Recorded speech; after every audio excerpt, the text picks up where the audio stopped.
Так, включились мы или нет? Интересно. Что-то у меня тут опять какая-то непонятка.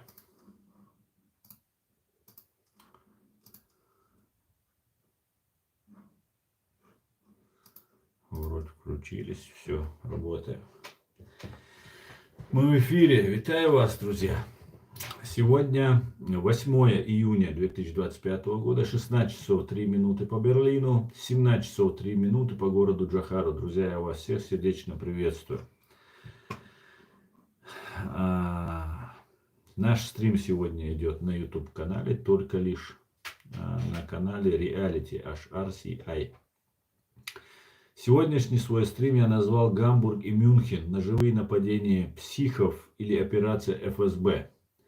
Вопросительный знак. Давайте об этом и многом другом поговорим.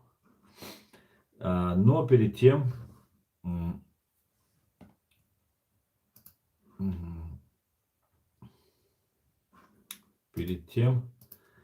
Сообщение от Генерального штаба Вооруженных сил Украины о потерях русских боевиков в Украине.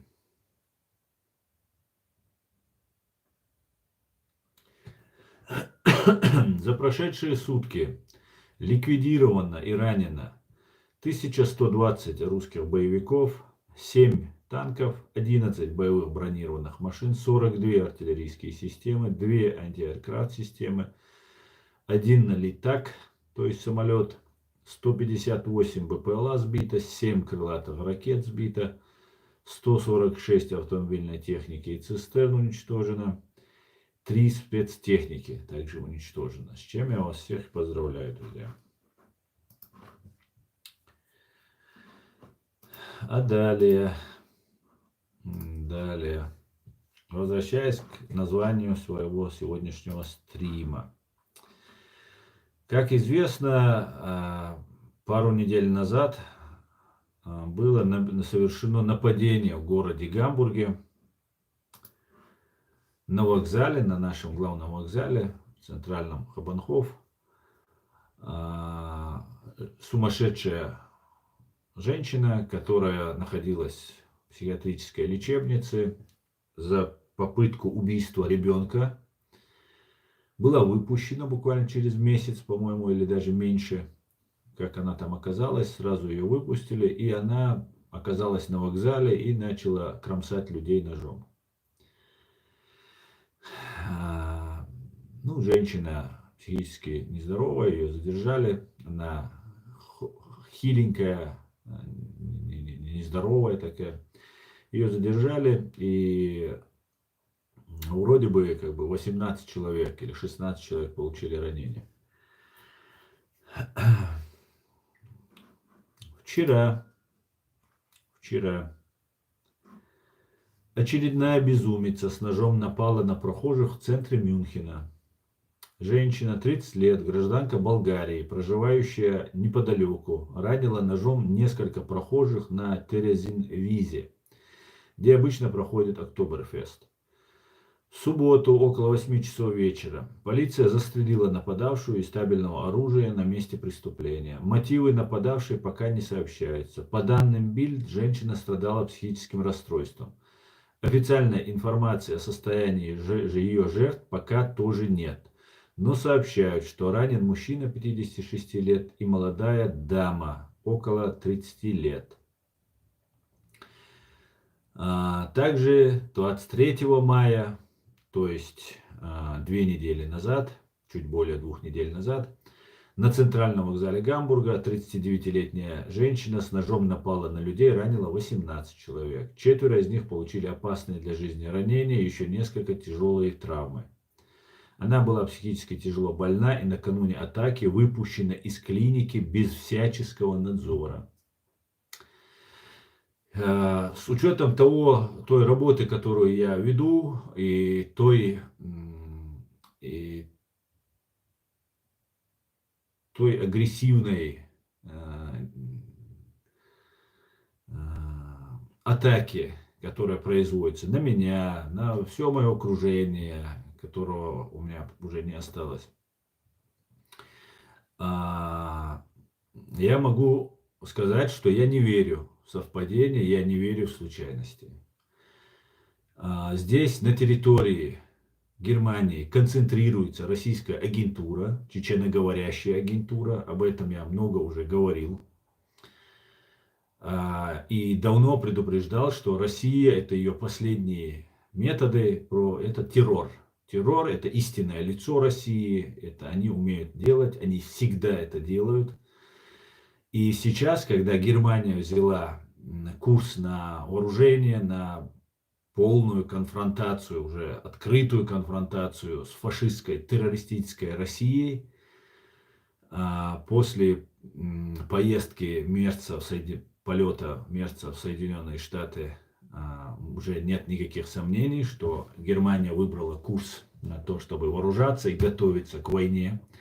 И выдавливание фашистской России и ее агентуры отсюда. Я считаю, я в этом убежден практически на 99%. Я считаю, что Россия начинает свою террористическую деятельность. Эти теракты проводились, были нападения с ножом афганца, был наезд на автомобиле на Рождество Манхейме, по-моему, это было, человека на людей. И вот эти случаи, я считаю, что они делаются целенаправленно. Почему не делают пока исламисты?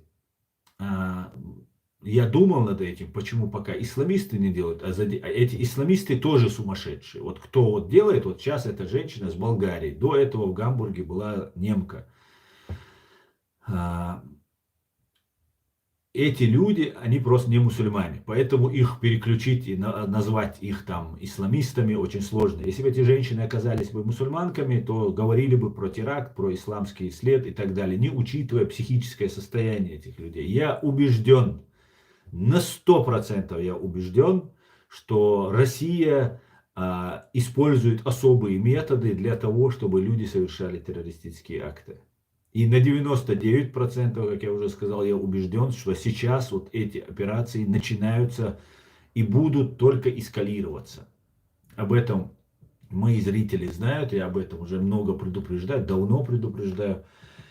И сейчас самое время, когда Германия берет однозначный курс на суверенитет, вооружение, подготовку против вот этой русской экспансии, сейчас запускают вот этих сумасшедших.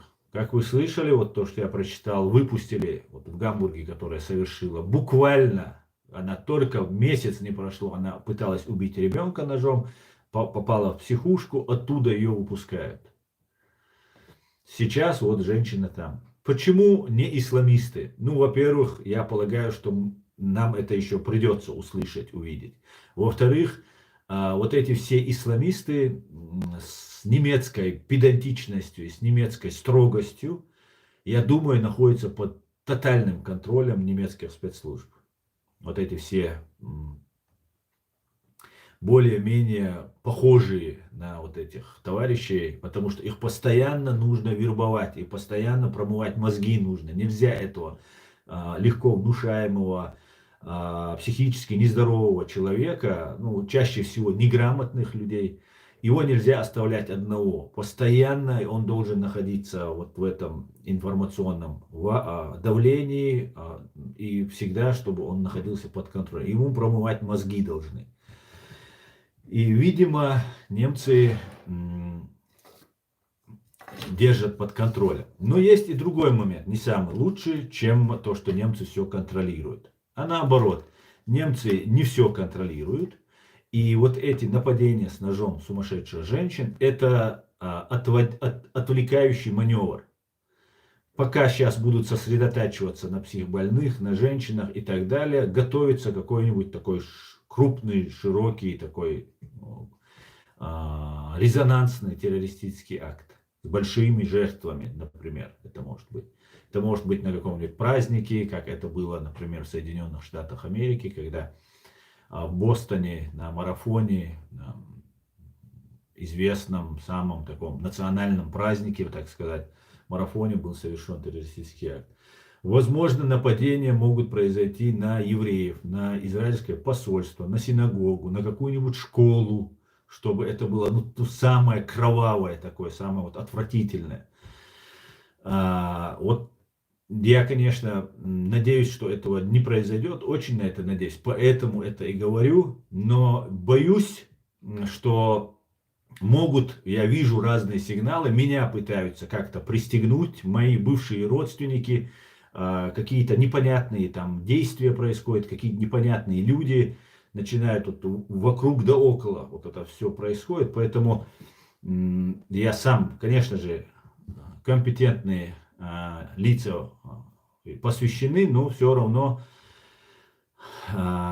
готовиться вот к большому сожалению. Не хочу нагнетать, не хочу пугать, но я боюсь, что вот опасаюсь, что вот это может быть отвлекающим маневром, вот эти нападения с ножом, когда вся правоохранительная система будет направлена на проверки, на контроль там, и так далее, а ударят в другом месте.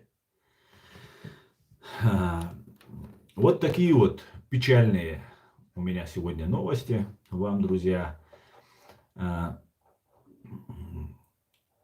Вот такие вот дела, друзья. Поэтому я хочу это обсудить, хочу, чтобы мы говорили об этом и попробовать предупредить тех исламистов. Ну, чаще всего вот эти оболваненные исламисты, они меня не смотрят, не слушают. У них другая программа, им уже давно заложили, что я там куплен, продан евреями, что я за евреев, за Израиль, что я, короче, враг мусульман. Вот эта вся пропаганда, она распускается полностью. И вокруг моих родственников, вокруг всего там полностью идет вот эта пропаганда.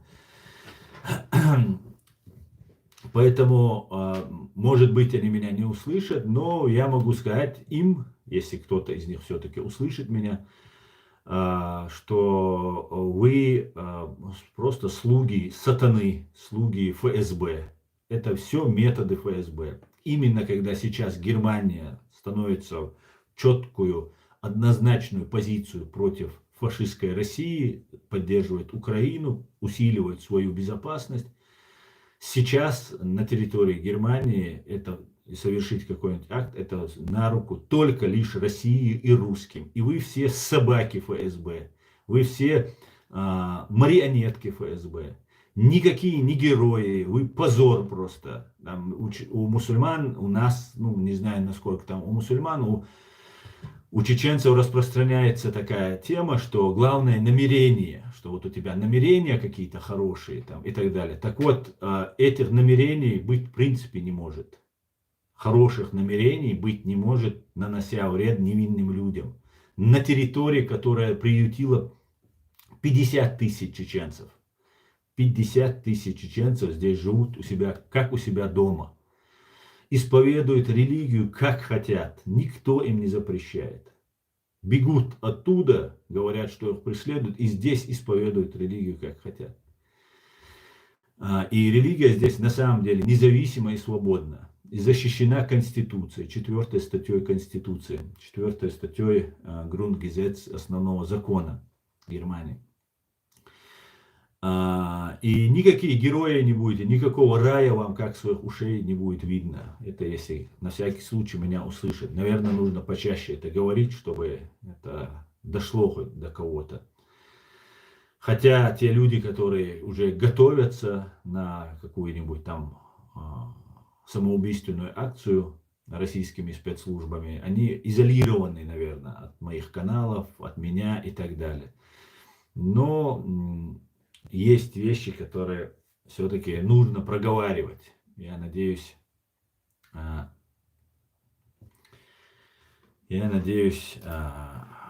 это как-то поможет.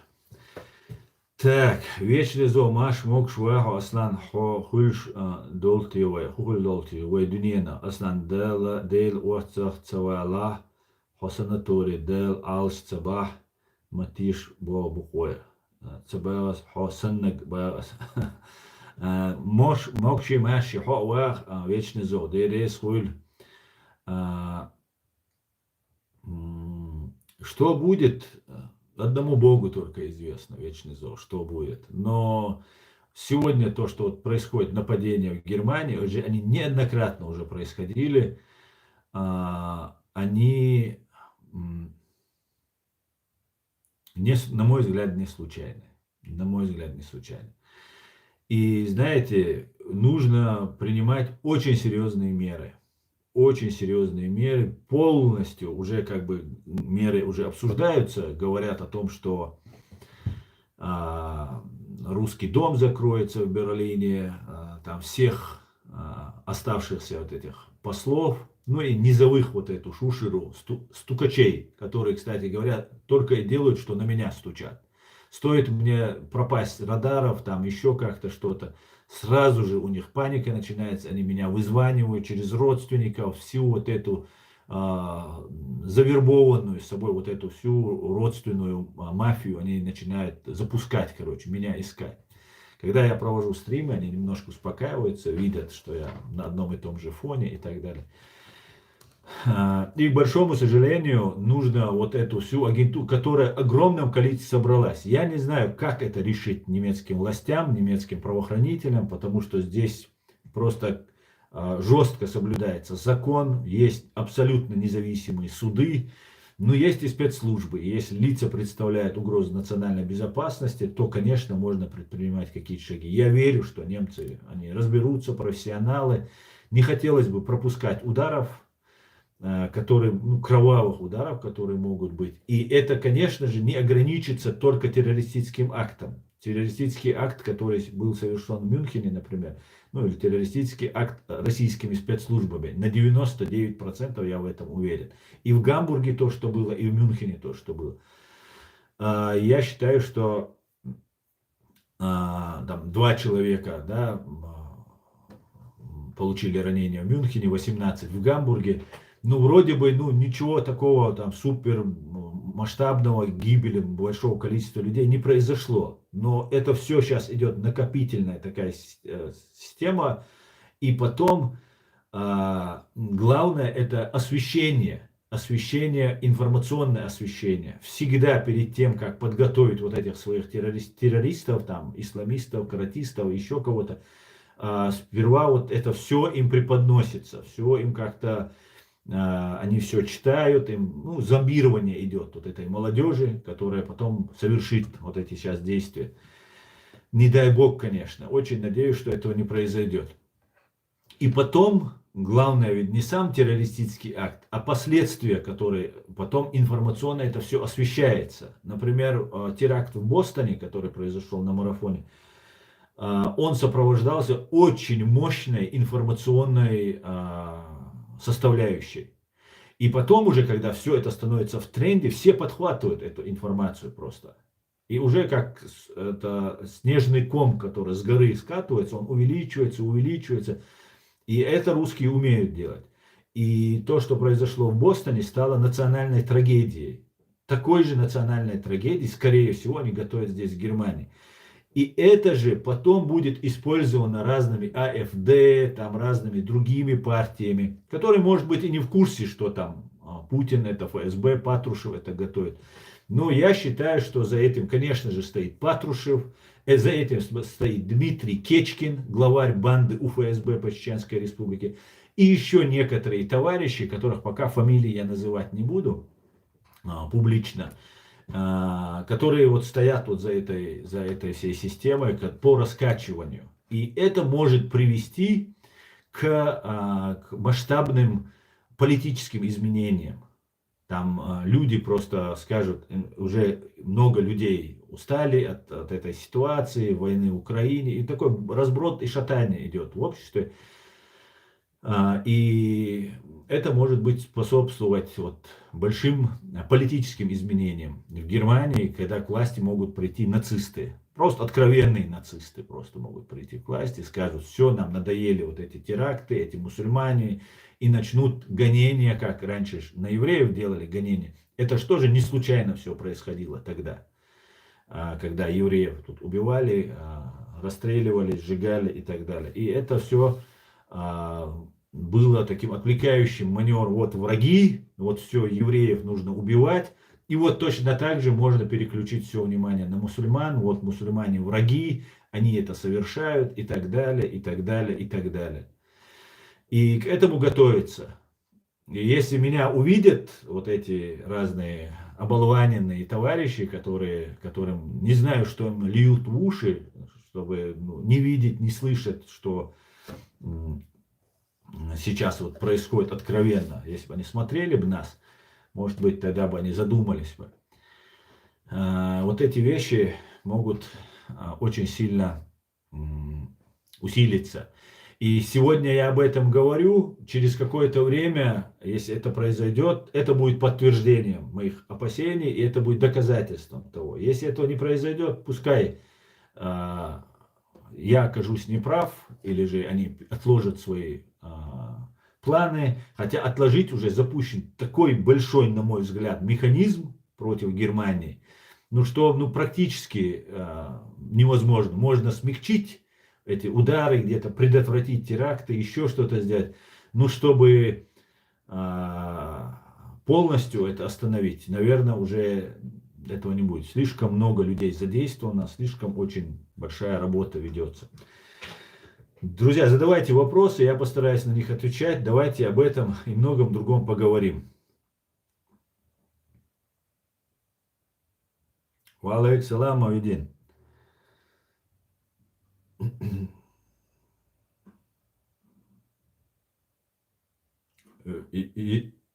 Еремеек Иван, приветствую вас, Иван. У меня был один подписчик, Иван его звали, он был из ЗСУ. Я очень надеюсь, что он жив и здоров. Русский парень, украинец, гражданин Украины. Если ты меня слышишь, Иван, выйди на связь. Соскучился я по тебе. Что-то тебя давно нет, и я вспоминал тебя. Выходи на связь. Просто чиркни пару слов. Дай знать, что ты жив, здоров. Салам, Эркин, салам. Слава Украине, героям слава.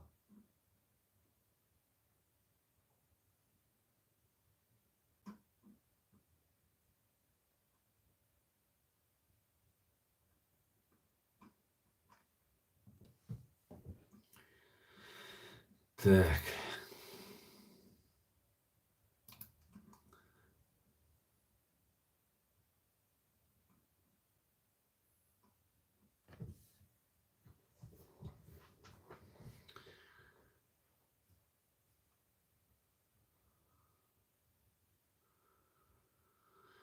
Слава Америке.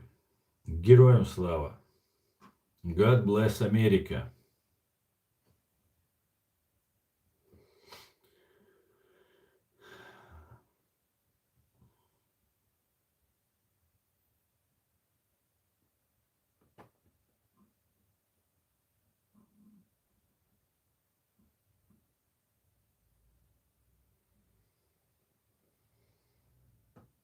Вы мусульманин, и приветствие США. Как такое возможно? В смысле, как такое возможно?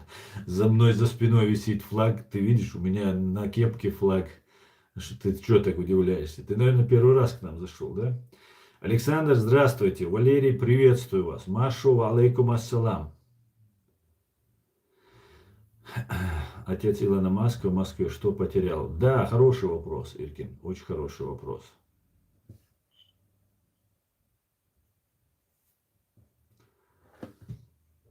Саламашал, дума Саргаделя, саламашал, буря машуоль.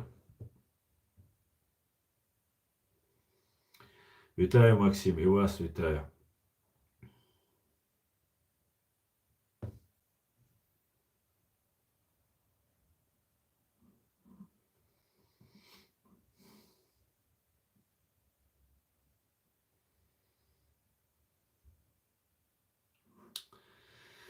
Как-то так, друзья, как-то так.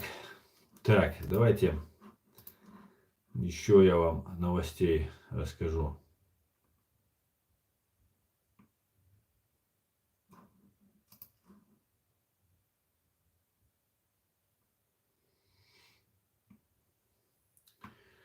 Да, отец Маска в Москве, говорят, не знаю, фотография там у него на Красной площади.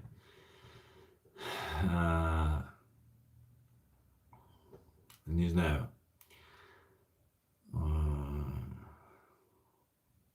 что он там потерял, но я вижу, что его... Смотрите, есть каналы, которые никогда не говорили про чеченцев. Да? Очень хорошо, что, как говорится, нет худа без добра. У нас есть опыт, так сказать. Да? Хорошо, что у нас есть этот опыт. Когда уничтожали чеченский народ, никакие вот эти алифы, там какие-то там еще другие каналы там разные есть. Вот эта вся ГБшная шушера просто самая настоящая.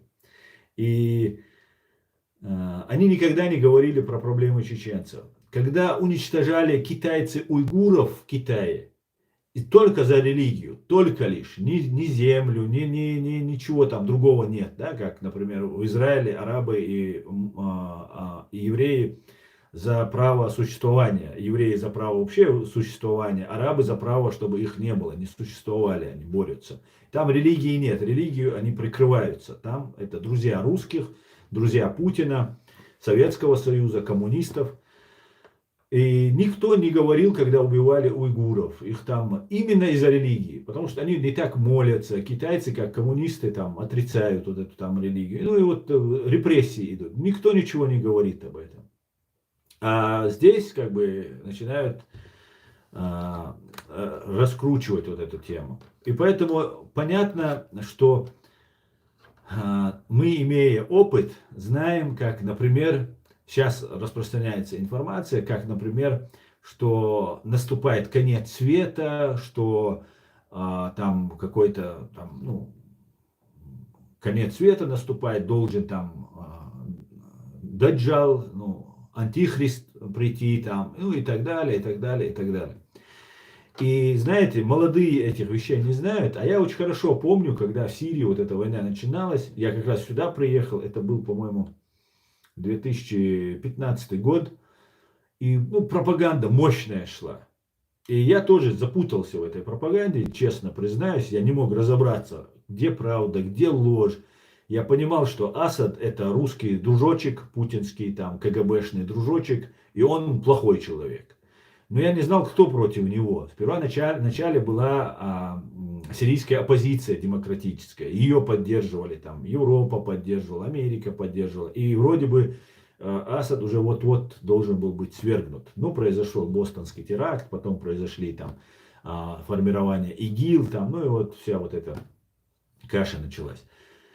И тогда, я помню, говорили, все писали везде, там, в социальных сетях, в разных группах, что вот это конец света, святая земля Шама, сейчас там придет туда Иисус, Иса пророк, сам спустится, там где-то он сразится, там еще что-то произойдет. Ну, вот эти все вещи говорили. И мне один парень на полном серьезе говорил, что вот наступает конец света, это решающая битва, там, туда-сюда. Он молодой парень. И я ему сказал, ну, почему ты считаешь, что вот должен настать конец света? Ну, потому что вот смотри, все там со всего мира, все там мусульмане съезжаются воевать туда, а реально тогда и Европа особо против не была, потому что радикалов было здесь много, и Европа была не прочь избавиться от них. А Россия и Турция создавала им коридоры. Россия создавала, давала паспорта так называемым маджахедам, которые в Дагестане проживали, своим агентам, давала им российские паспорта, довозила их до границы с Турцией, Турция открыла границы, завозили. Было понятно, что Турция и Россия вместе это все организовывают. Кому это было непонятно, не знаю, но тогда это было, вот, происходило вот на наших глазах. И я говорю, ну тогда скажи мне, давай вот, да, конец света наступает, все, крайний срок, все уже, ну вот завтра мы все умрем, короче, там что-то произойдет и так далее. Ну давай просто вернемся. Не в первый раз же на земле войны происходят. На земле войны вообще никогда не останавливались. Люди убивали друг друга, особенно под видом религии, с особым остервенением, просто как сумасшедшие, всю свою историю.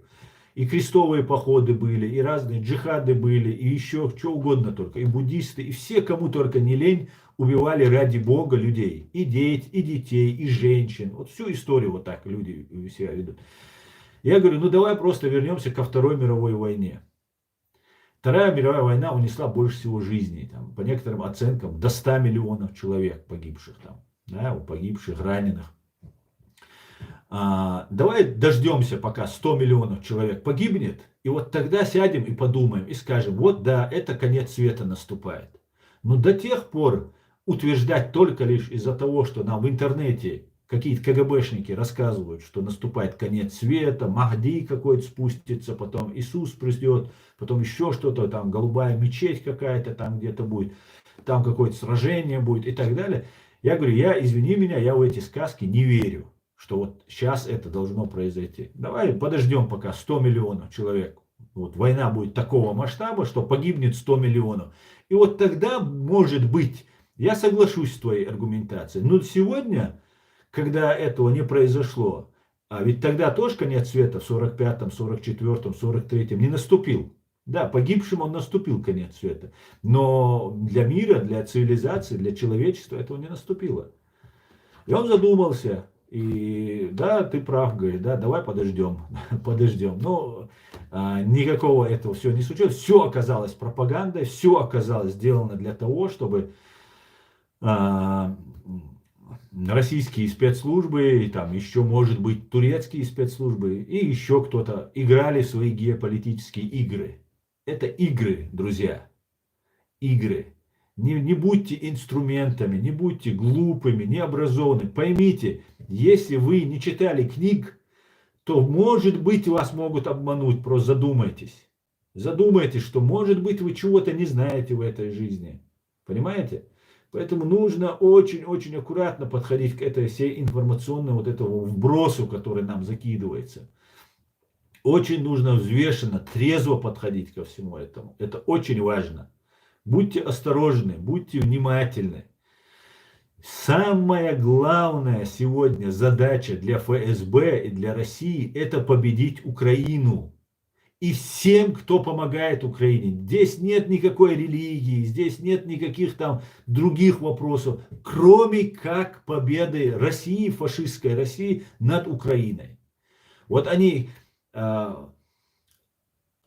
как сатана, как я не знаю, как сумасшедшие, вцепились в эту Украину и хотят ее додавить. Вы видите, они бомбят женщин, детей. Никто же не показывает, как каждый день не по всем каналам это не разбрасывается, не показывается, что да, так покажут нам, что вот прилетели, вот сейчас в Харьков был, вчера бомбили, сегодня бомбят, позавчера усиленно по гражданскому населению. Людей, мирных людей, гражданских, своих русских якобы, братьев, сестер. Там ведь и на самом деле русские есть. Они и украинцев русскими своими называют. Но они сейчас придумывают там разные отмазки, почему их можно убивать. Но задумайтесь, только лишь это сейчас главное. И все, если вы будете исходить из украинской, русско-украинской войны, русской войны против Украины, вы тогда поймете вот эту всю систему, как она строится. Никто здесь не делит по религиям, все используется. В России нету ни одного канала, YouTube канала, который не контролируется ФСБ России. Если это касается религии, там вот этих дел. Все полностью под тотальным контролем. Под тотальным. Их люди там не просто под контролем, это их люди ведут эти каналы. Сидят здесь люди какие-то, рассказывают какую-то чушь просто, абсолютно. Я удивлен с этих людей. Я удивлен, почему им вообще интернет не отключат этим людям. Гайдар Джемаль какой-то. Это чистый КГБшник, ГРУшник, который работал на русскую империю. Он какой-то специалист в исламе, какой-то там... Это матеры просто, как и Дугин. Это все одна кодла. Понимаете? Дугин, этот Гайдар Джемаль, там, другие, третьи. Это все одна вот эта мафия. Кто-то на христиан, на православных, на русских специализируется, кто-то на мусульманах специализируется. Но их всех задача нас всех контролировать. Нужно, стравят они нас, нужно, помирят они. Вот, ну, сейчас нужно помирить. Вот теперь у них полумесяц и крест вместе. Теперь они воюют вместе против Украины. И все подчинено одной задаче – победить Украину. Любой ценой. Устроить революцию в Америке. Совершить теракты в Германии, что угодно сделать, чтобы Украина оказалась без поддержки и задавить эту Украину. Вот единственная задача. И любой, кто здесь совершит маломальский, любой антинемецкий, антигерманское какое действие, провокацию, он действует только лишь для России, в угоду России, для ФСБ. Соответственно, там по намерениям я хотел, ты дебил просто и все. Какие твои намерения не волнуют, ты просто дебил, которого обманули. Понимаешь? И ты пошел еще горе принес людям. Сам ты сдох, однозначно сдохнешь. И никаким героем не будешь. На второй день твою могилу, твою память будут плевать просто все. Понимаете? Вот как это все делается. Вот из чего все это исходит. Понимаете? Это нужно понимать. Это нужно объяснять людям. Доносить до людей эту правду. Доносить. Давайте почитаю ваши комментарии, друзья.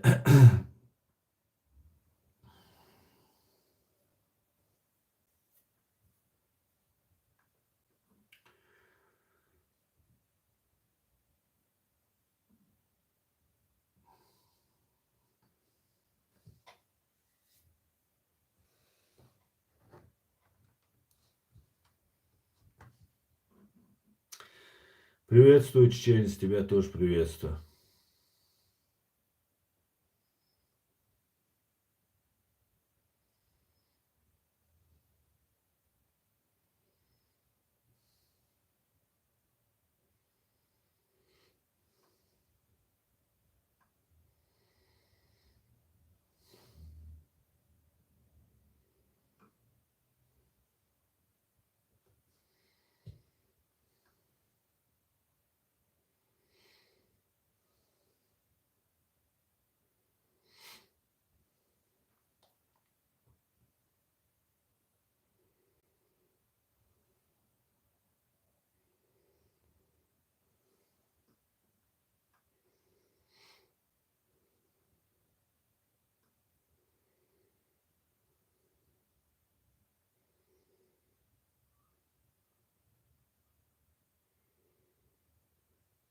Любая война – дележка ресурса, и первым умирают патриоты.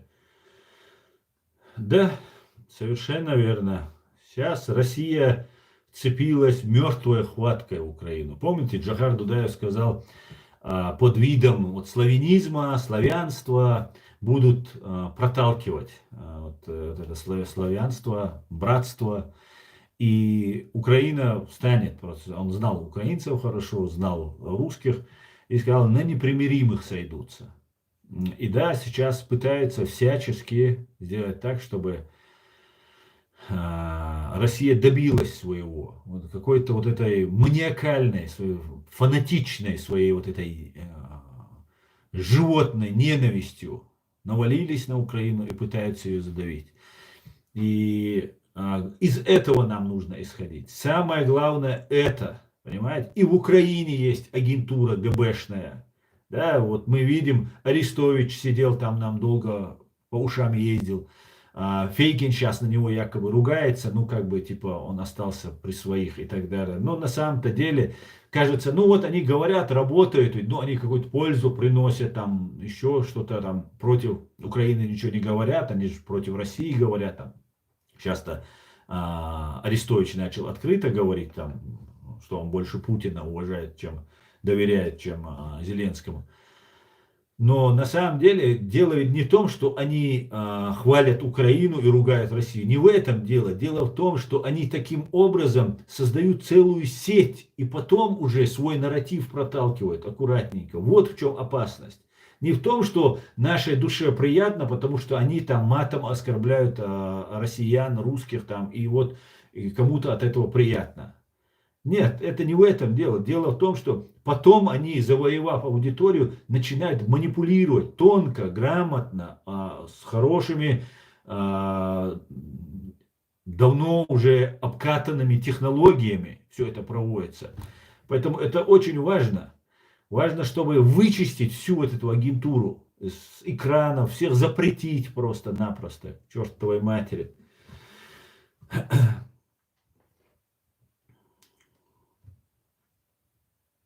Так.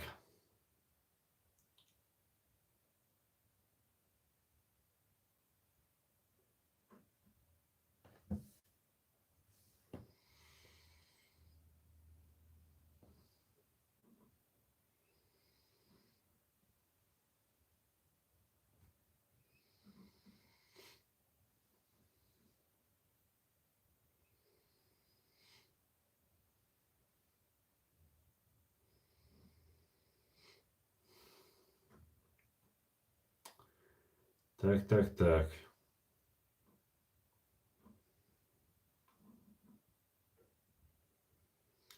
Почему вас задевает флаг, говорит Буря? Когда сами ездите на западных машинах, празднуете по-западному, вам нравится, все не свое. Ваша проблема в том, что вашего ничего нет. Да. Им, знаешь, Буря, им нужно просто зайти сюда и наговорить гадостей, отвлечь нас, показать, что вот там американский флаг им не нравится, еврейский флаг, немецкий флаг им не нравится. Вот что им нужно. И все подчинено только лишь тому, чтобы Россия победила Украину. Вот и все. Вот исходите, вот главную, если вы цель, вы себе как возьмете в голове, основная цель России, ФСБ, потому что только лишь победив Украину, они выживут. Если они не победят Украину, это крах, катастрофа для них. И это может продолжаться и год, и два, и три еще. Мы только сейчас в самом разгаре, может быть, всего.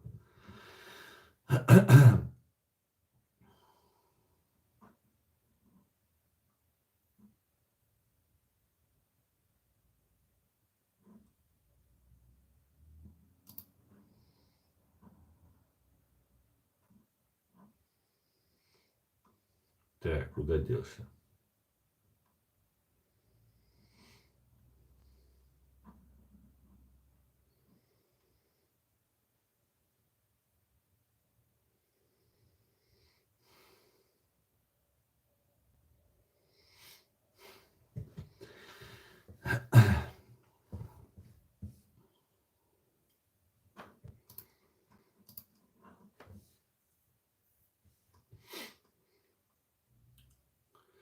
На самом деле, знаете,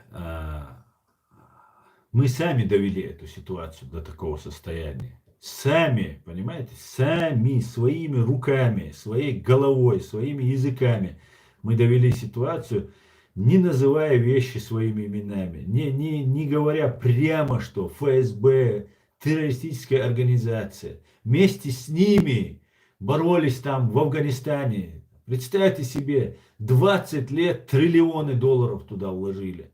Вот в эту войну, вот эту ситуацию.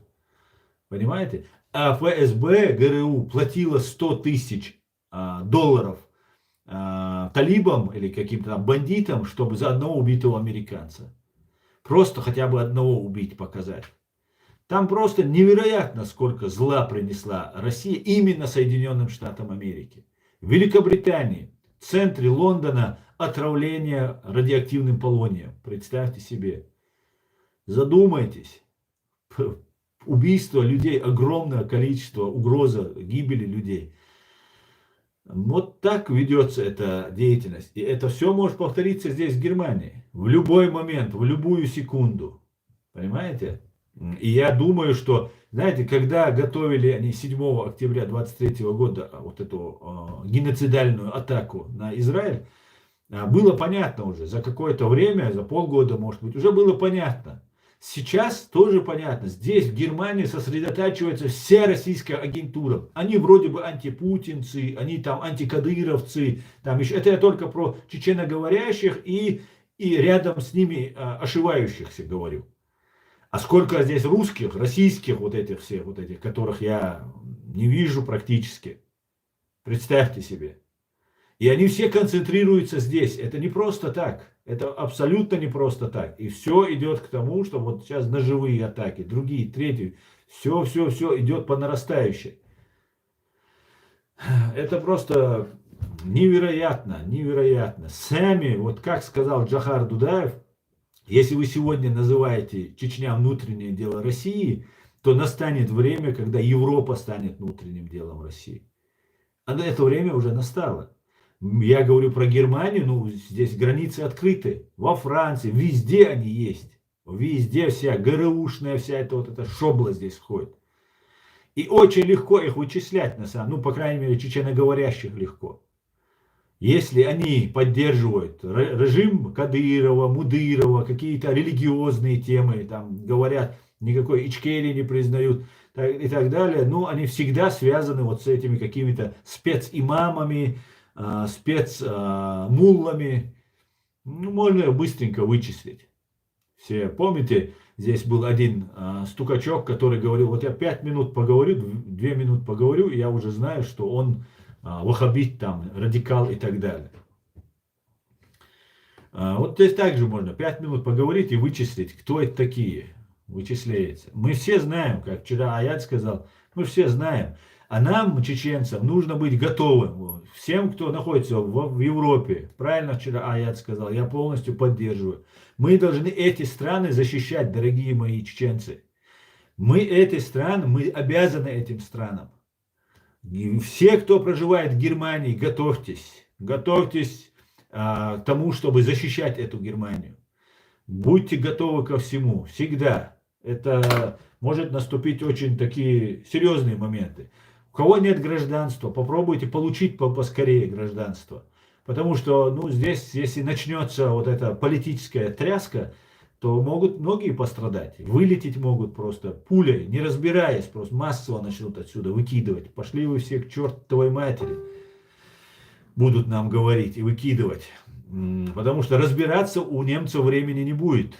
Нужно сейчас нам всем быть готовым. Нам всем нужно, чеченцы. Вы молчите. Я уже много раз видео записывал, говорил, не молчите, проводят теракты, пытаются провести теракты, проводят теракты. Вы молчите.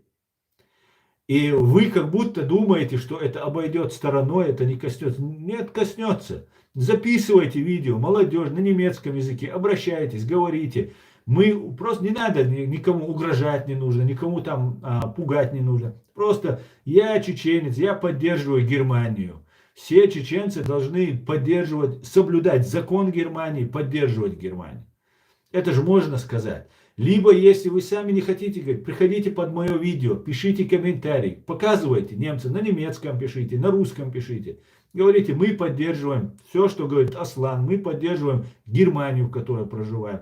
Если вы из Франции, пишите, я из Франции, я поддерживаю Францию. И так далее, и так далее. Это наши страны, и мы должны защитить от фашистской России. Понимаете? Это только наша воля. Если мы все правильно сделаем, наши власти все правильно сделают, до войны не дойдет, до терактов не дойдет. До масштабных терактов не дойдет. Уже какие-то теракты мы видим. Как-то так, друзья.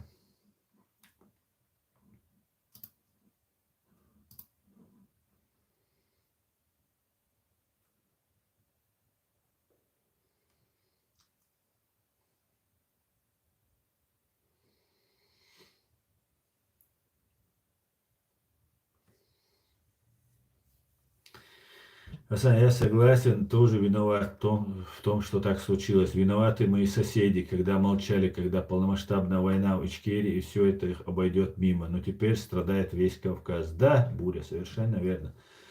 Но знаешь, Буря, то, что произошло с нами на Кавказе, да, что в Ичкерии, в Чечении, мы не могли выстоять. Просто вот сейчас, осознавая все это, мы не могли выстоять, потому что мы стратегически проиграли. Мы во вторую войну вступили так, что у нас не было шансов победить. Мы оказались за рамками цивилизованного общества, цивилизованного мира. Этот мир, это цивилизованный мир, так называемый цивилизованный мир, если он был бы цивилизован, здесь не было бы войн. В мире не было бы войн. Но мир, значит, еще недостаточно цивилизован. Так принято называть. Из всего, что есть, это цивилизация. И в этом случае мы дали себя вывести за рамки. Это циничный мир. И когда ему невыгодно, он не обращает внимания. И когда, он правовой, кстати говоря, сила его в том, что он правовой. Закон соблюдает. И мы дали себя вывести за рамки этого. Сами дали вывести, сами вышли за эти рамки. Не знали геополитики, не знали все внутренности, тонкости, вот эти все внутренние политические кухонь разных.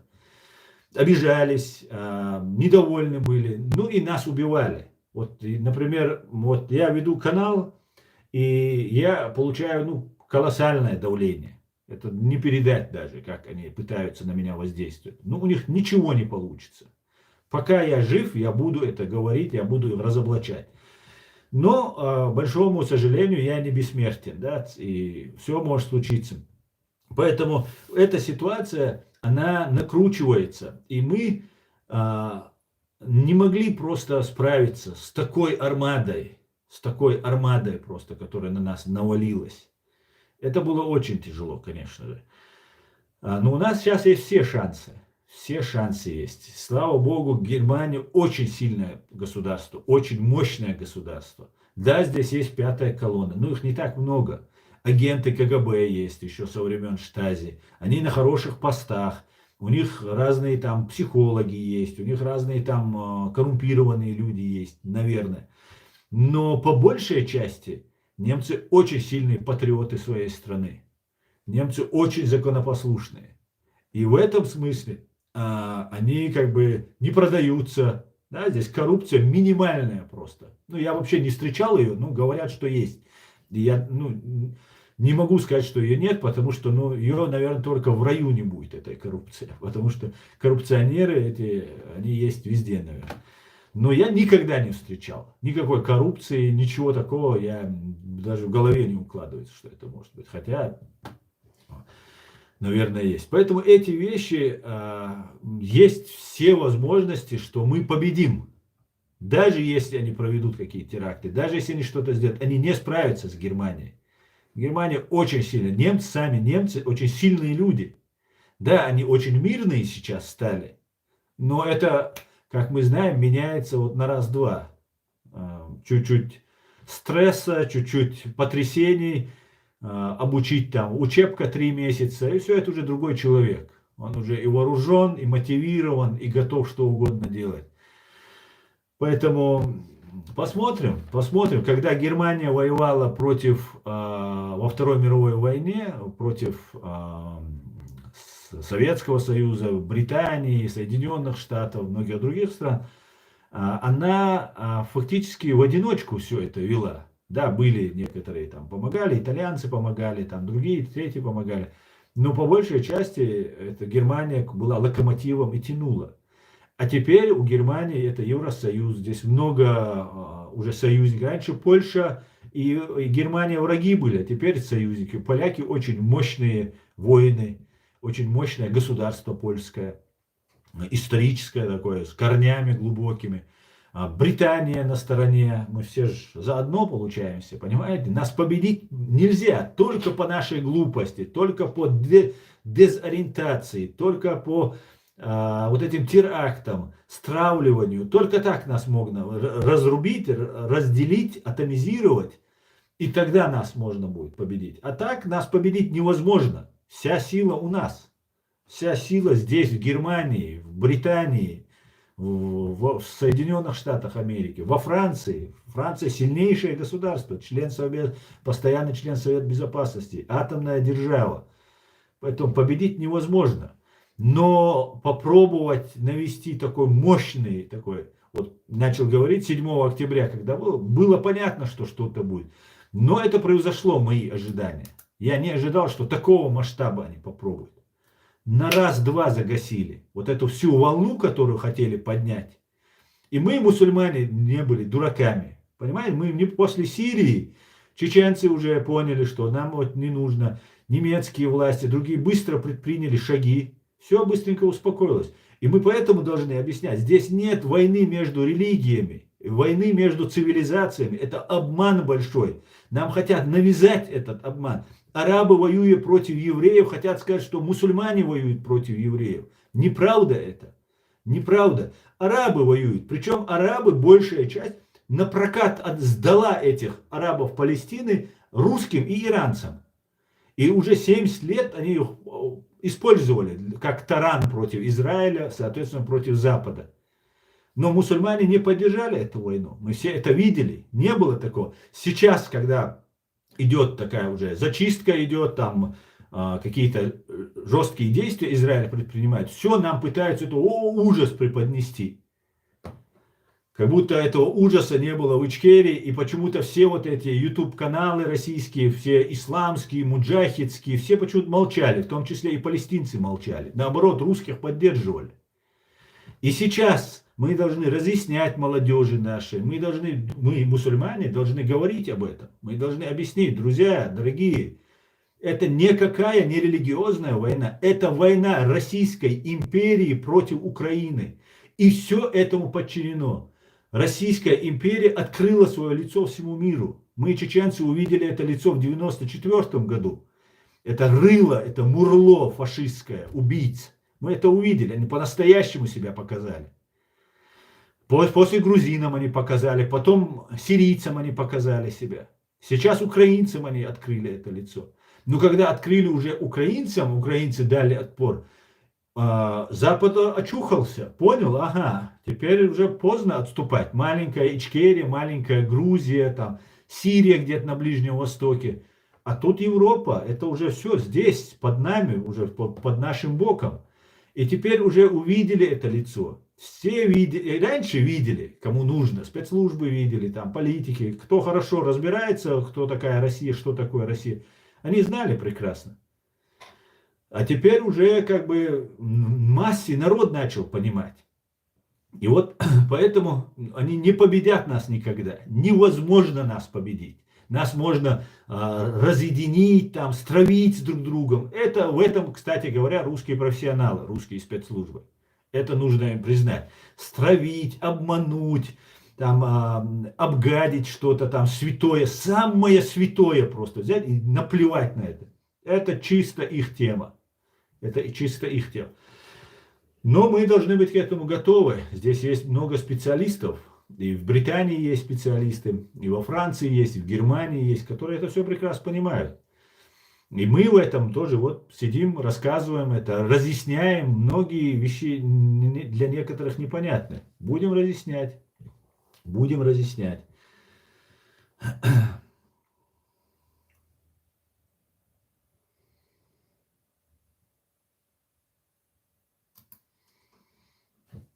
Так, давайте почитаю ваши комментарии, друзья.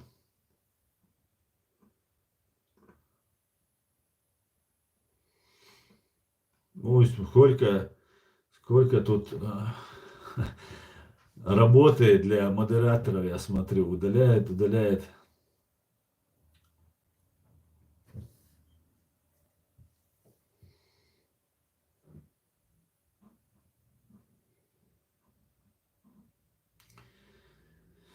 США, Израиль, Англия победят арабский терроризм. Да, его уже победили практически. Практически его победили. Но арабский терроризм, он имеет корни, да, и свои глубинные имеет корни, но он имеет корни еще тянущиеся до Лубянки. Все эти лидеры арабских вот этих террористов отлично говорят на русском языке. Они все оканчивали, почти все оканчивали высшие учебные заведения в России, в Советском Союзе. На Институт дружбы народов, да, по-моему, называется. Патриса Лумумба.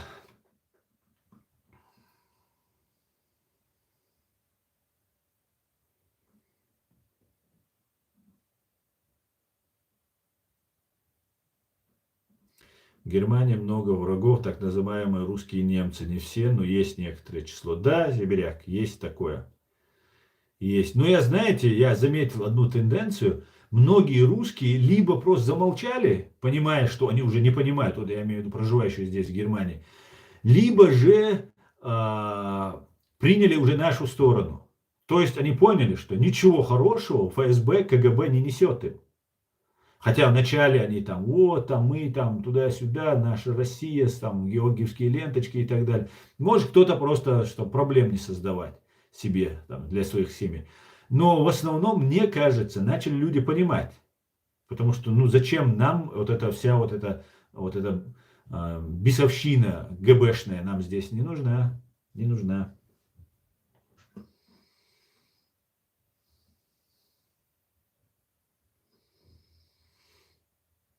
Привет, кот Кискин, привет.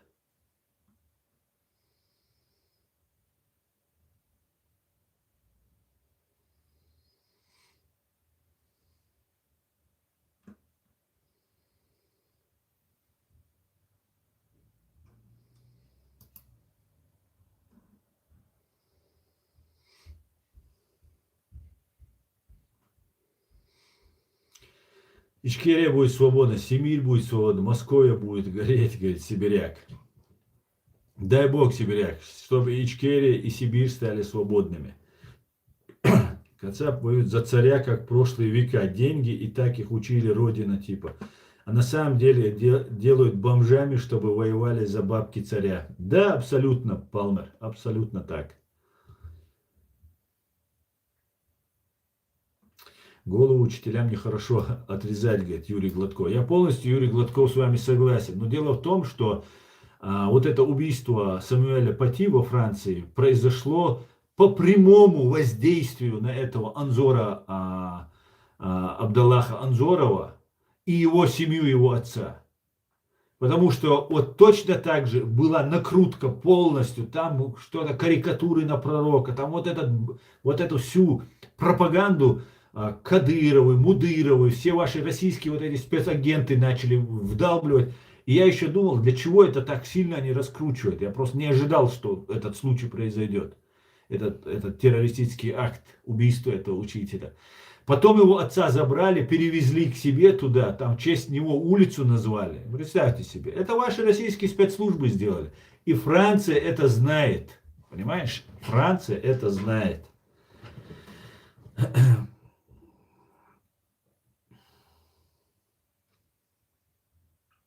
Некоторые молодежь до сих пор верят в Тумсо.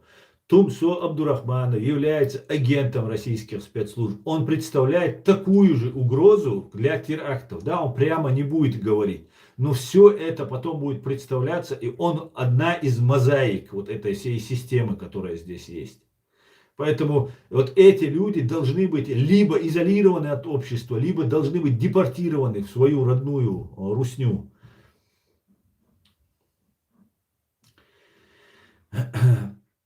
Еще КГБ СССР создавал всех этих террористов против Израиля. Абсолютно так, Антон Чехов. Абсолютно. 100%.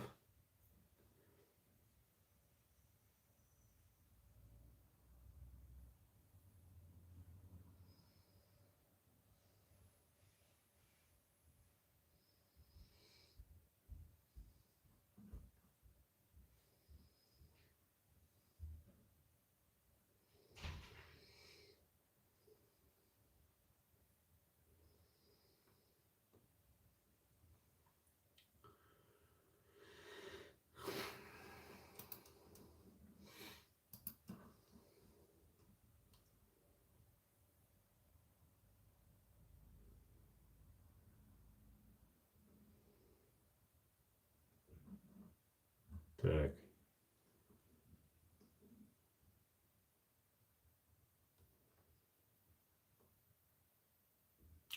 Ичкерия, мы с вами, говорит, Украина, вы воины были как волки, а сейчас мы поменялись, слава правде. Героям слава, героям слава.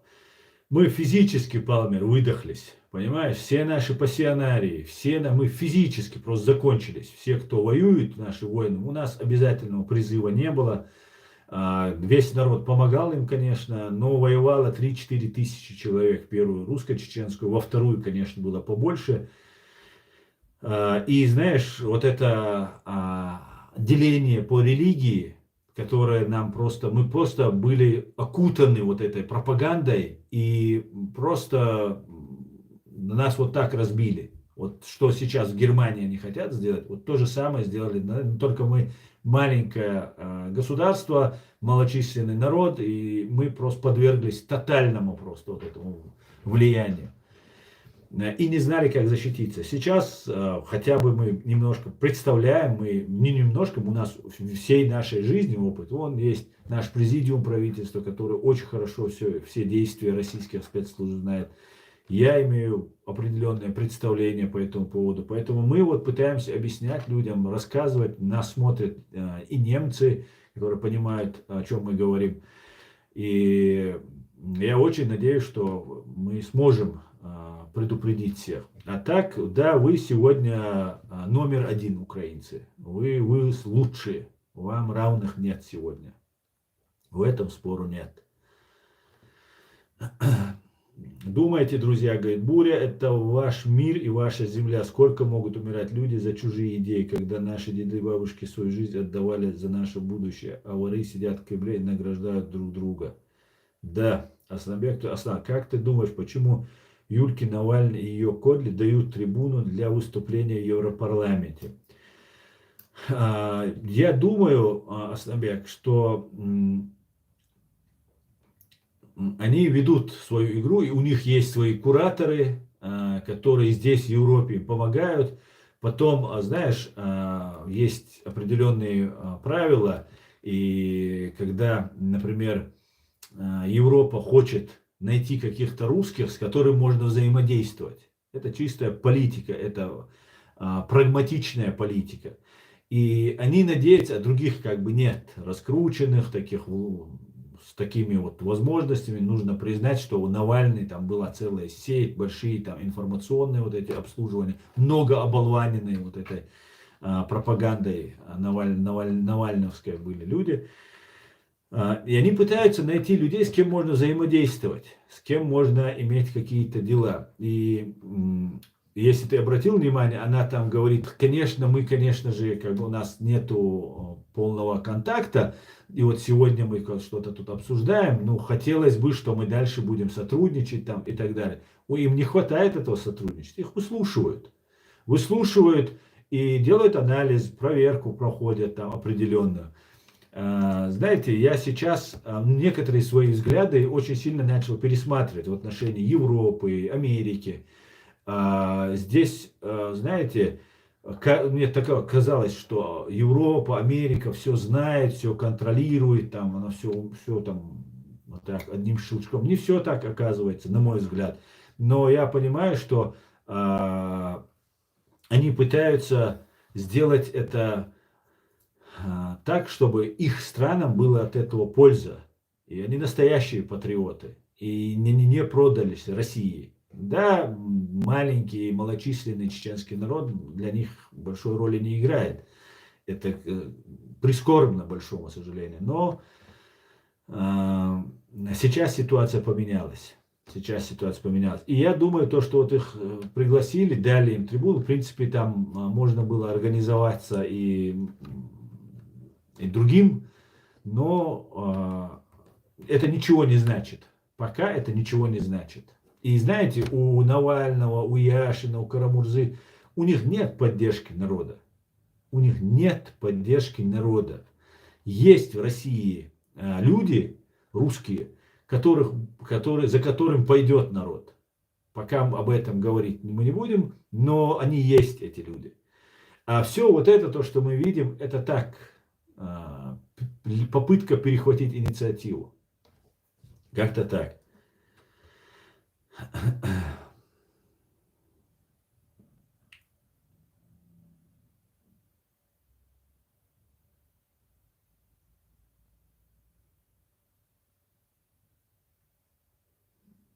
Чарльз Дарвин не встречал ни одного чеченца, кто поддерживал Тузика. Ну, разоблачился он, и сам разоблачился, и мы ему помогли.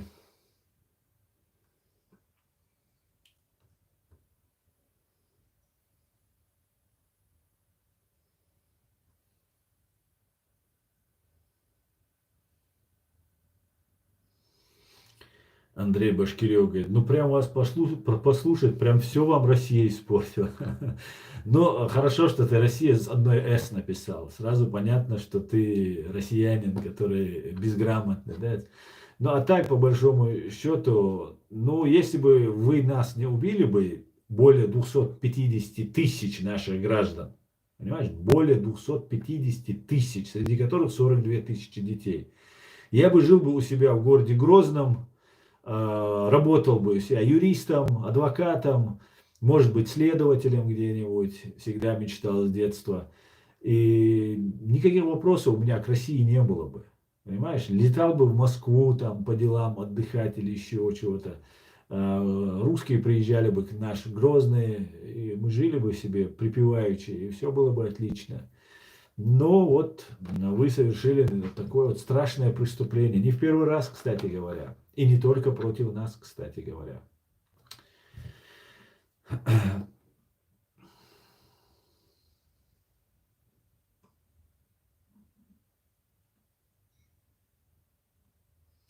Чеченцы прекрасные воины. Жаль, что мир не понял тогда, что нужно их поддержать.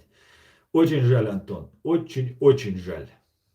Очень. Для нас это была катастрофа. Мы и сейчас оказались, знаете, в лапах этих террористов, этих фашистов. И мы на грани исчезновения, наш язык на грани исчезновения, нас полностью пытаются переделать. Но слава Богу, ничего не получится. Слава Богу, Запад есть, мир есть, Америка есть, которые не дали нас полностью уничтожить. Не дали. Могли бы сделать, конечно, больше, но хотя бы мы здесь сохранились. Да, здесь есть агентура, и эту агентуру всю до единого нужно вычистить. Всех прорусских нужно отправить в Россию, обратно. Всех. До единого.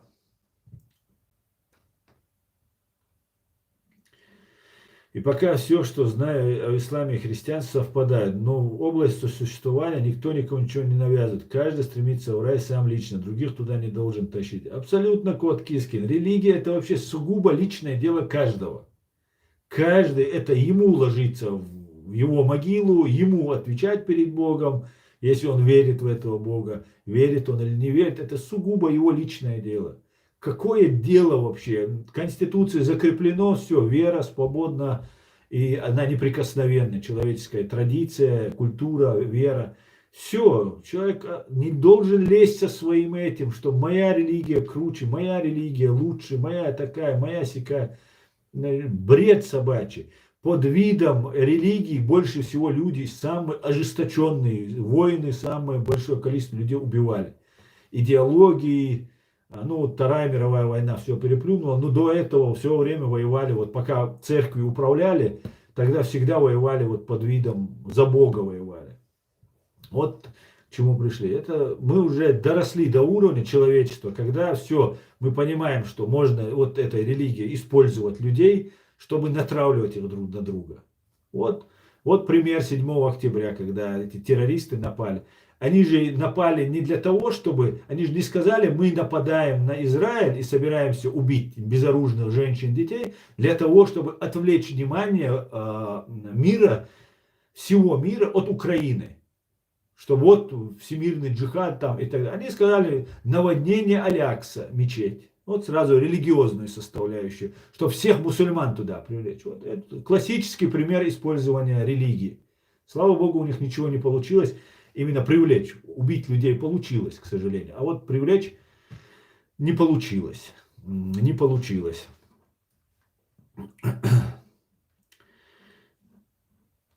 Так. Баркал Астан за ответ на вопрос. Баркал тебе, Асланбек, за то, что задал этот вопрос.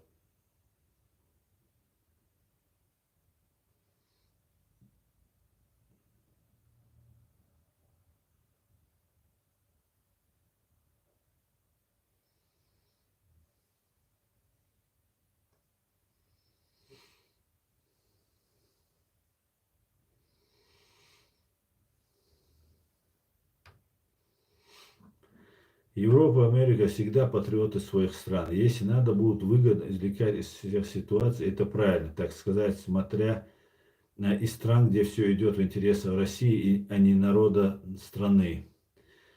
Да, все преследуют свои национальные интересы. Если бы Германии не было патриотов, если бы у Америки не было патриотов, и они не преследовали бы свои национальные интересы, они не стали бы тем, кем они стали. Это очень мощные, сильные государства, как мы понимаем. И, конечно, каждый должен преследовать свои интересы. Конечно, это нужно делать цивилизованно, не убивать друг друга, не взрывать, а цивилизованно. Вот и мы должны учиться у них, учиться. Мы им не конкуренты, по крайней мере, моя страна. Мы малочисленное государство и малочисленный народ, и поэтому мы не конкуренты, наоборот, друзья, союзники, партнеры. Поэтому нужно развиваться.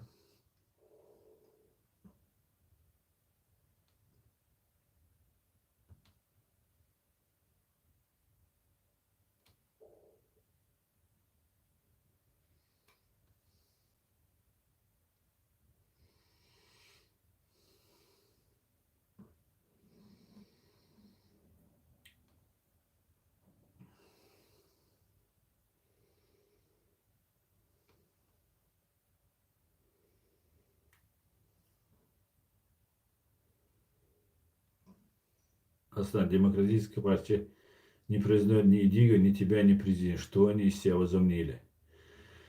Не понимаю, что, о чем они говорят. Я уже давно их не слушаю. Это люди заблудились в трех соснах просто.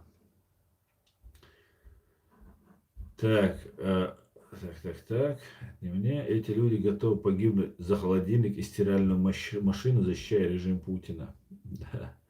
Да, Самбек.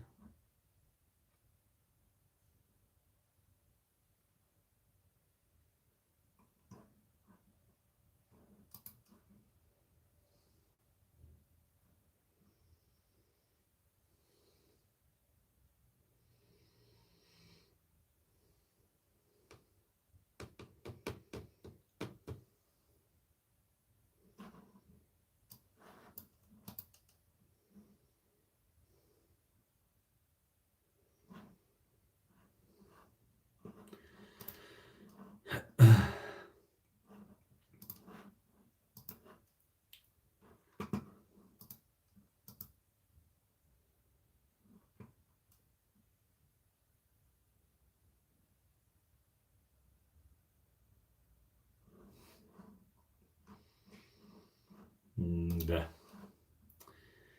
Весело, весело. Встретим Новый год, как говорится.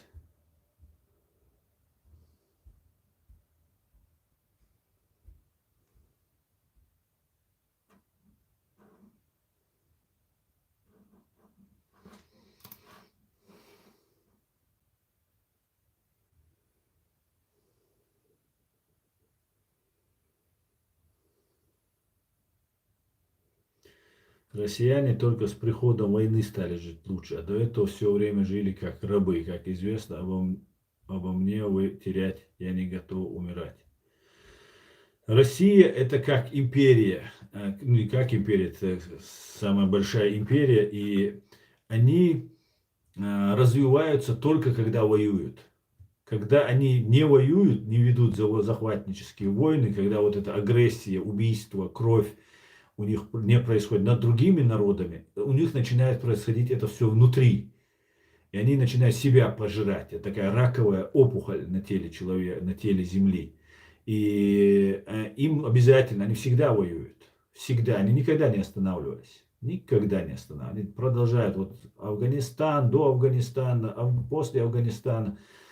Молдова, Ингушетия, Ичкерия, там, тут, ну там готовятся к одной войне, там провокации там устраивают, Грузия, Сирия, Украина, вот всегда, они не могут по-другому, у них вся система так построена. Вся система так построена.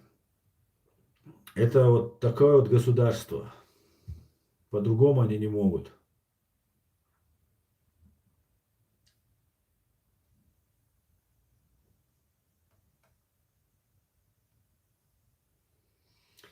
Спасибо за правду. Донести нормальные понятия хотя бы до одного ватника. Тяжелая работа. Ну, Петрушешко. Я, знаете, на самом деле не столько до ватников пытаюсь донести, сколько до нам, как такая перекличка. Где-то я свое мнение скажу, где-то вы скажете свое мнение. Я не пропагандист чей-то за деньги, который я это всегда говорю, чтобы каждый раз было понятно, что если где-то я хоть раз за 6 лет, более 6 лет я веду этот канал, где-то я хоть раз, если соврал, не ошибся где-то в каких-то там прогнозах или в чем-то, а именно целенаправленно соврал, то вы можете мне не доверять вообще никогда. Я ни разу не соврал, что бы мне это ни стоило, как бы мне это сейчас не тяжело приходилось, мне нисколько это не тяжело, я ни разу не соврал. Я абсолютно независимый человек. Я, в отличие от многих блогеров, которые получают деньги, ни копейки не получаю. Ни от кого. Вот мне там в ТикТок могут донат прислать какой-нибудь там. На этом все заканчивается. Поэтому я говорю то, что думаю, и жду от вас то же самое. И мы ведем дискуссию, диалог, вырабатываем какую-нибудь там единую позицию по одному или тому вопросу. И таким вот образом пытаемся разобраться в этом сложном мире. Поэтому абсолютно все свободные люди, которые независимые люди, заходите на наш канал. У нас здесь нет деления ни по религиозному принципу, ни по национальному, ни по гражданству. Только есть хорошие люди и плохие люди. Вот и все. Вот как мы делаем. А плохие это русские империалисты. То есть КГБ СССР, ФСБ. Ныне это ФСБ. Кстати говоря, когда я говорил про ФСБ, про КГБ, вот эти все российские так называемые хорошие бандиты, вроде Милова, других там бандитов российских, они вообще не говорили ничего ни про КГБ, ни про ФСБ.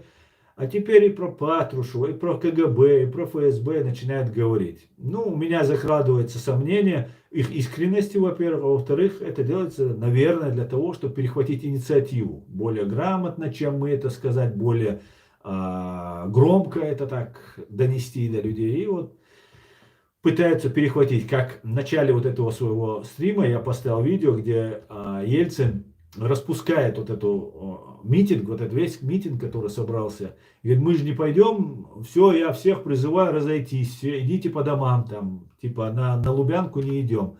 И тогда было упущение. Нужно было идти на Лубянку, брать все архивы, всех этих ГБшников, зашкирятник выводить, на Красную площадь ставить и судить их там же. И все архивы рассекретить. Пока этого не произойдет, никакого порядка, никакой свободы ни на России, ни в том числе и в мире. Они нам жить спокойно не дадут. К большому сожалению.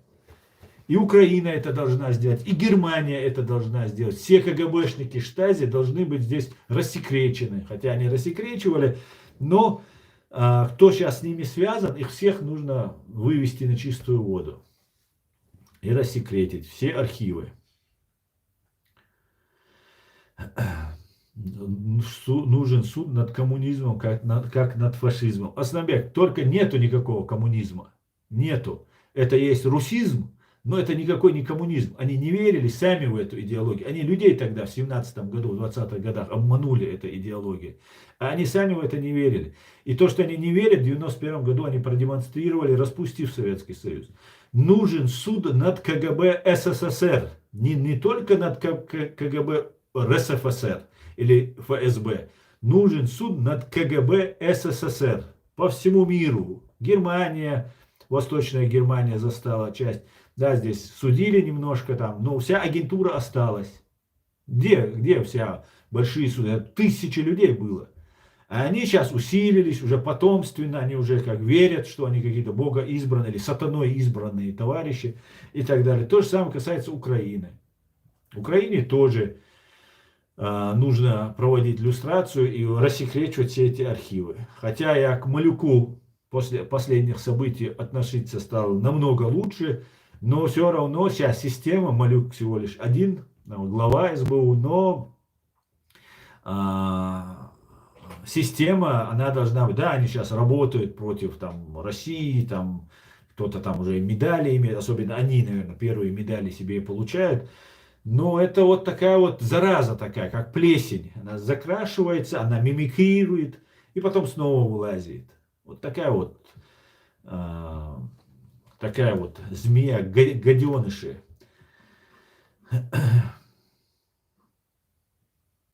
Их в России учат, что Европа и Америка это плохо, и все там бедны. А то, что американский ленд-лиз Советский Союз получил, без которого не выиграл бы войну, так как воевать было нечем, это не говорят. Да? Что грозит Путин на Гаагском суде? Я думаю, пожизненно ему грозит. Высшая мера считается пожизненное заключение. Смертной казни в Гааге нет, мне кажется.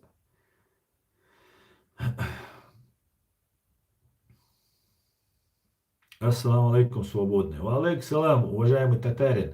Шамиль, все будет Ичкерия. Пару недель назад обсуждал на стриме Аядова его соучастие. Покушение на Джохара. Говорили на чеченском. Не все понятно, можно перевести. Шамиль, ну это долго сейчас рассказывать. И сейчас пока не время все это рассказывать. Ну там то, что мы говорили, что неоднозначна роль Константина Борового в смерти Джохара Дудаева и последующего его предупреждения Америки что 11 сентября будет, ну не 11 сентября, что нападение будет при помощи пассажирских самолетов. Вот такую информацию Боровой передал. Понимаете? А кто будет, когда будет, куда будет нападать, этого не было. Но потом, после нападения, как после теракта в Бостоне, то там тогда тоже было про Царнаева Тамерлана и про его маму Убейдат, тоже была информация, ну тоже неполная, непонятная, что произошло, что да, они какие-то радикалы, что они там это. Но Тамерлан, как и все чеченцы, смотрел все, что происходило на Кавказе, и смотрел Кавказ-центр, который позиционировался уже как радикальный, там, исламистский. И, ну, и это не является преступлением, особенно в Америке, когда свобода слова на первом месте. И доказательств не было. ФБР их проверила, допросила и отпустила. Ну, больше никаких доказательств не было. А потом его переправили в Дагестан, радикализировали и вернули уже заряженным на совершение вот этого террористического акта, на мой взгляд. И вот такую же приблизительно неполную информацию передал Боровой. И выглядело это, что американцы соучастники, американцы некомпетентные, американские спецслужбы имеется в виду. И вот и так это было и с этим случаем. Поэтому ситуация с Константином Боровым, как раз он в Америке находится. Я надеюсь, что его можно будет еще допросить как следует в этом направлении. Ну, посмотрим.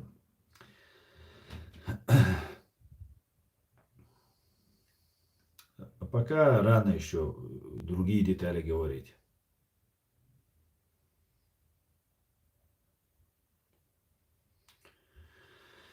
Баркал Аснабек, Баркал.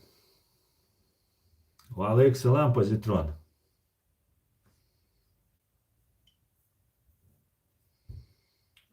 Все эти ура-патриоты, народ должны нести ответственность после международного суда. Да, российский народ, в принципе, после освобождения от ГБшного ига должен платить как положено за все преступления, совершенные от их имени, их руками, должны возмещать ущерб, который нанесли они людям.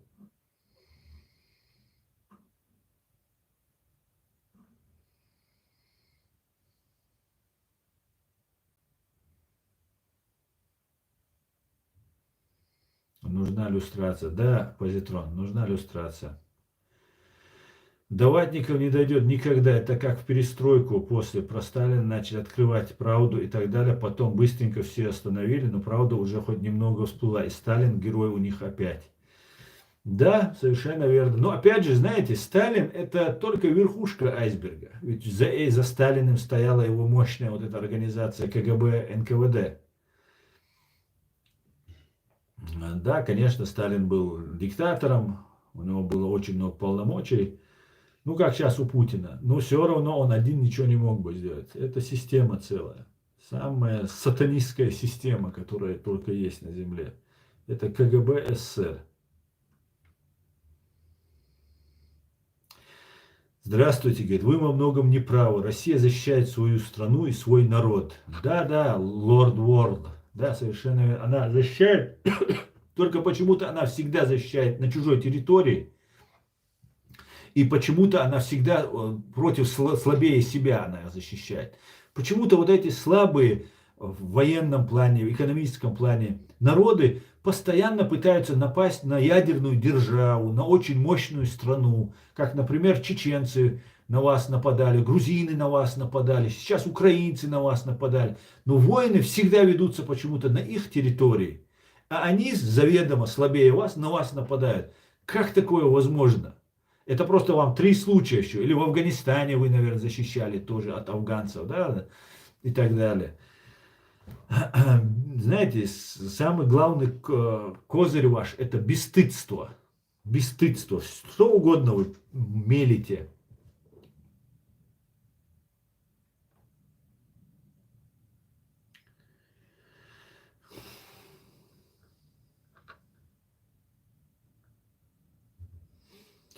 Да, мама, да. Ну пусть льют, пусть льют. Ничего страшного. Как говорится, плохая реклама тоже реклама. Пусть все равно правда выйдет наружу, все равно. Если мы честны перед вами, перед Богом, то рано или поздно восторжествует справедливость. Восторжествует. Я в это верю. Я в это верю. Я уже перестал обращаться. Они столько про меня лжи придумали, столько уже оскорблений, я не этих имею в виду, вообще вот вся КГБ, вот эта система работает против нас, что, знаете, мне уже как-то все равно.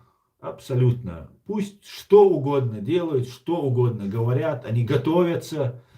У меня есть информация, что там они материалы про меня собирают, там 5% правды, 95% лжи. Пожалуйста, полный вперед, да. Полный вперед. Не отступайте, да. И я не отступлю. На этом я свой стрим закончу, друзья. Спасибо, что смотрите и поддерживаете. Завтра, я полагаю, постараюсь выйти в это же время в эфир. Все будет Ичкерия. Слава Украине. Адикюэль Маш Оэль. God bless America.